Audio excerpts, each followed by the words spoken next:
Course బైబిల్లో రాయబడింది, నా గొర్రెలు నా స్వరాన్ని వింటాయన్నాడు. మన దేవుడు మన కాపరి కాబట్టి మనలను గొర్రెలుగా పోల్చాడు ఆయన. ఈ రోజుల్లో కొంతమంది ఇంకా క్రైస్తవులు అందరూ గొర్రెలు గొర్రెలు గొర్రెలు, వాళ్ళకి ఏమీ తెలియదు అని. గొర్రెలు అంటే వాళ్ళ ఉద్దేశం ఏంటన్నమాట, అమాయకులు, వీళ్ళకి ఏం తెలీదు, వీరు జ్ఞానహీనులు అని. అలాంటోడు ఒక్కసారి గూగుల్ ఓపెన్ చేసి నువ్వు వాడుతున్న ప్రతి వస్తువు ఎవడు కనిపెట్టాడు ఒక్కసారి పరిశీలన చేయను. నువ్వు వాడుతున్న ప్రతి వస్తువు ఎవరు కనిపెట్టారని ఒకసారి ప్రశ్నించు.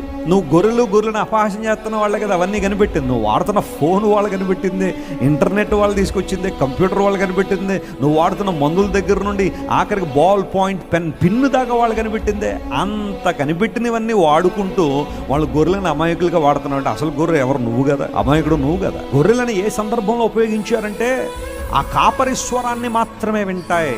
గొర్రెలు ఎవడ స్వరాన్ని పడితే ఆడ స్వరాన్ని వినవు, మా కాపరి స్వరం మాత్రమే వింటాం. Hallelujah. And our shepherd is our lord.